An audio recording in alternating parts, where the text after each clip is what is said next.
गृह मंत्री अमित शाह का आज गुजरात का दौरा। गांधीनगर समेत कई जिलों में करेंगे रोड शो, साथ ही रैली कर जनता को संबोधित करेंगे।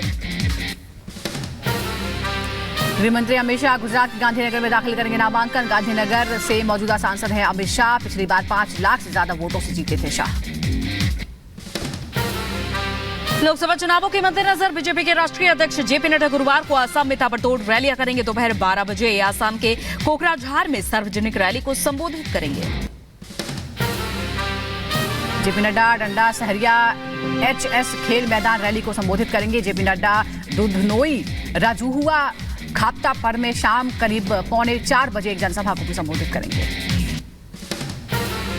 पश्चिमी यूपी में सीएम योगी ताबड़तोड़ रैली और रोड शो करेंगे और ऐसे में आज बुलंदशहर के झाझर ककोड़ में गौतम बुद्ध नगर सीट से बीजेपी प्रत्याशी डॉक्टर महेश शर्मा के जन समर्थन में विशाल जनसभा को संबोधित करेंगे। जनता से वोट करने की अपील भी करेंगे। राष्ट्रीय लोकदल के अध्यक्ष जयंत चौधरी आज बागपत में अपने चुनाव प्रचार की शुरुआत करेंगे। बीजेपी से गठबंधन में मिली 2 सीटों पर जीत के लिए आरएलडी ने पूरी ताकत झोंक दी है। बड़ौत और छपरौली विधानसभा क्षेत्र में जयंत शक्ति रथ पर सवार होंगे और शाम 6:30 बजे बड़ौत स्थित पार्टी कार्यालय में इसका समापन होगा। गुजरात के भरूच में पहुंचे पंजाब के सीएम भगवंत मान। आप उम्मीदवार चैतर बसावा के लिए किया चुनाव प्रचार, लोगों से की आप उम्मीदवार को जिताने की अपील। लोकसभा चुनाव को लेकर टीएमसी ने अपना घोषणा पत्र जारी कर दिया है। घोषणा पत्र में पार्टी ने 2 कहा एनआरसी और यूसीसी लागू नहीं होने देंगे, वहीं यूनिफॉर्म सिविल कोड को भी लागू नहीं होने दिया जाएगा। टीएमसी के घोषणा पत्र में सीए और एनआरसी को खत्म करने के जिक्र पर बीजेपी सांसद दिलीप घोष का बयान। कहा, सबसे पहले तो आप ऐसा तभी कर पाएंगे जब आपका कोई उम्मीदवार संसद पहुंचे। ये पागलपन है और उन पर कोई विश्वास नहीं करता, उनके हाथ में कुछ नहीं है। लोकसभा चुनाव से ठीक पहले पीएम मोदी ने बीजेपी एनडीए उम्मीदवारों को चिट्ठी लिखी है। मतदाताओं तक पहुंचाने के लिए दिया संदेश। इसमें आगामी चुनावों को लेकर पीएम ने सभी कैंडिडेट्स का उत्साहवर्धन किया है। मोदी ने अपने संदेश में कहा है कि ये चुनाव देश के वर्तमान को उज्जवल भविष्य से जोड़ने का अवसर है। केंद्रीय मंत्री और अमेठी लोकसभा क्षेत्र से बीजेपी प्रत्याशी स्मृति ईरानी ने राहुल गांधी पर जोरदार हमला बोला। कहा, मुझे दुख है कि अमेठी जो संतों और सनातनियों की भूमि है, जहां से अरबर के लोगों ने बलिदान दिया, इस क्षेत्र में ऐसे नेता हुआ करते थे जिन्होंने भारत के टुकड़े टुकड़े करने के नारे का भी समर्थन किया था। वर्ग ने अपनी आहुति दी है, हर समाज के व्यक्ति ने आहुति दी है। ऐसे क्षेत्र में एक ऐसा प्रतिनिधि हुआ करता था जो भारत के टुकड़े होने जैसे नारे का भी समर्थन कर चुका है। लोकसभा चुनाव के पहले चरण के मतदान को लेकर तैयारियां तेज। मतदान केंद्रों के लिए रवाना होंगे मतदान दल। 19 अप्रैल को होगा पहले चरण का मतदान। पहले चरण में होने वाली वोटिंग के लिए जम्मू कश्मीर के डोडा में भेजा गया मतदान दल। देश के कई क्षेत्रों से भेजे गए हैं 529 लोग। बीजेपी नेता टी राजा ने एआईएमआईएम प्रमुख असदुद्दीन ओवैसी पर साधा निशाना। कहा, ओवैसी ना भारत मां की जय बोलते हैं और ना ही वंदे मातरम गाते हैं। भारत के संविधान को नहीं मानता, भारत माता की जय नहीं बोलता, वंदे मातरम गीत नहीं गाता। राजस्थान के कोटा से बीजेपी उम्मीदवार ओम बिरला का राहुल गांधी पर हमला। कहा, न गठबंधन ने राहुल गांधी को पीएम का उम्मीदवार घोषित किया, न ही कांग्रेस ने। राहुल गांधी लीडर हैं तो इंडी गठबंधन उन्हें पीएम उम्मीदवार घोषित करे। लीडर के रूप में प्रस्तुत कर तो इंडिया गठबंधन घोषित करे उनको प्रधानमंत्री का उम्मीदवार। इंडिया गठबंधन में उनको प्रधानमंत्री का उम्मीदवार घोषित नहीं किया। उनकी पार्टी ने खुद ने प्रधानमंत्री का उम्मीदवार घोषित नहीं किया। वहीं ओम बिरला ने कांग्रेस पर निशाना साधा। कहा, देश की जनता जानती है कि कांग्रेस के पास न नेतृत्व है, न नीति और न ही काम करने की नीयत। देश प्रदेश जानता है जी, कांग्रेस के पास न नेतृत्व है, न नीति है, न नीयत है काम करने की। यूपी के पीलीभीत में बीजेपी उम्मीदवार जितेंद्र प्रसाद ने किया प्रचार। यूपी सरकार में मंत्री जितेंद्र प्रसाद को लोगों को मिला भरपूर समर्थन। बीजेपी नेता वरुण गांधी की जगह जितेंद्र प्रसाद को मिला है टिकट। तमिलनाडु के कोयम्बटूर में एआईडीएमके नेता एसपी वेलुमणि ने सिंगाई जी रामचंद्रन के समर्थन में किया चुनाव प्रचार। कोयम्बटूर लोकसभा क्षेत्र में कल डाले जाएंगे वोट।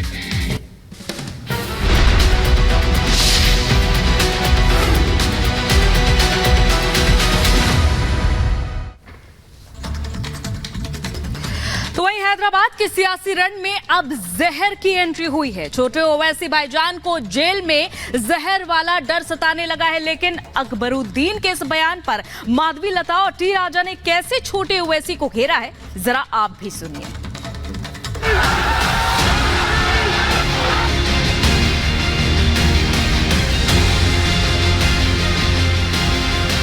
कि क्या अकबरुद्दीन ओवैसी को भी जहर दे के जेल में मार दिया जाएगा? तो फिर ये लोग गलत काम क्यों करना, जाके क्यों बैठना? फिर वहां पे फिर पूछते बिरयानी दी है नहीं दी है। AIMIM नेता अकबरुद्दीन ओवैसी को जहर देने का डर सता रहा है। लोकसभा चुनाव से पहले इस डर के कई मायने हैं।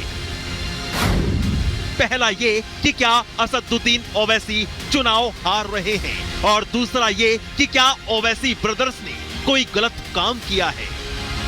तेलंगाना की हैदराबाद लोकसभा सीट पर टक्कर कांटे की दिखाई दे रही है। सीट AIMIM से 4 बार से सांसद असदुद्दीन ओवैसी के सामने बीजेपी की माधवी लता मैदान में है।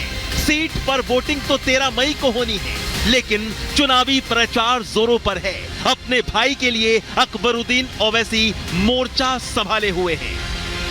इसी चुनाव प्रचार के दौरान छोटे ओवैसी भाईजान ने एक बयान देकर विवाद खड़ा कर दिया है।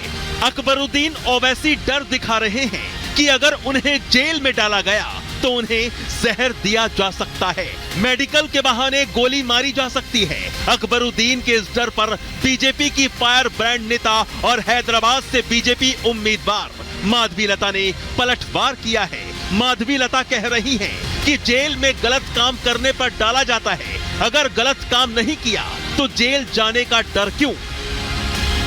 हमको परवाह नहीं है, हमको डर नहीं है, लेकिन कैसे हालात हैं नहीं मालूम कि हमारी मौत कैसे होगी।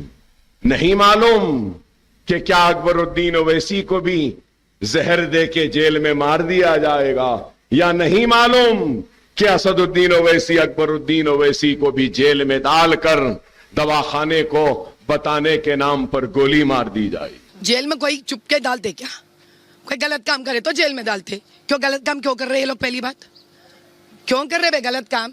जेल काली पर जेल का कोई काम दाम नहीं है क्या? जेल वालों को बड़ा पड़ता हुआ जेल लोग गलत काम करते रहते तो अब इनको लेके आया तो VIP ट्रीटमेंट भी देना पड़ता। सरदर्द है पुलिस वाले को ऊपर से, तो फिर ये लोग गलत काम क्यों करना, जाके क्यों बैठना?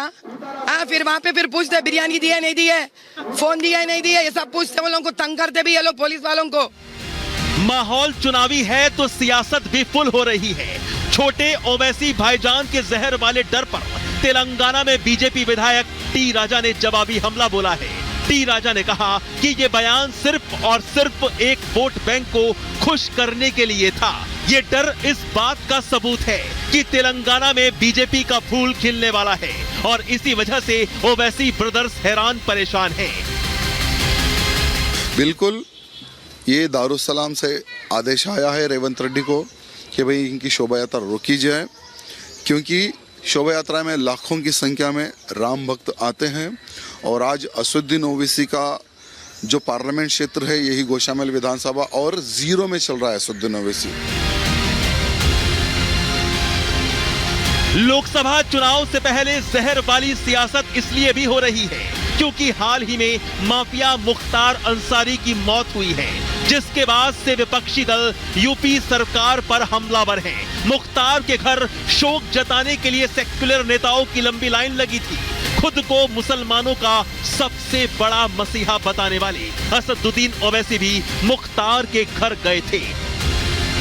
ऐसे में कहीं ना कहीं छोटे मियां अकबरुद्दीन ओवैसी वर्ग विशेष को साधने की कोशिश कर रहे हैं ताकि चुनाव में सहानुभूति बटोरकर वोट बैंक बढ़ाया जा सके। Bureau report, Republic Bharat.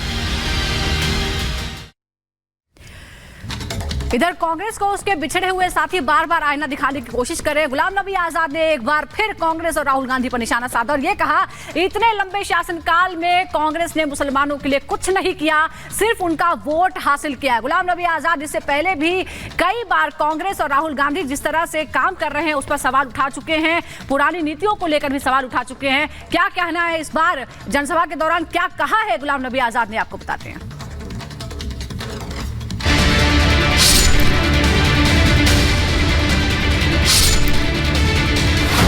देश भर में लोकसभा चुनाव को लेकर सियासी संग्राम छिड़ा है। बीजेपी और कांग्रेस के बीच बयानों के तीर चल रहे हैं। दोनों ही दल एक दूसरे पर आरोप प्रत्यारोप लगा रहे हैं। लेकिन डीपीएपी अध्यक्ष गुलाम नबी आजाद ने कांग्रेस नेताओं पर तंज कसा है। गुलाम नबी आजाद ने कहा कि कांग्रेस ने 70 सालों तक मुसलमानों और ईसाइयों का वोट लिया, लेकिन उनके हित में कोई काम नहीं किया।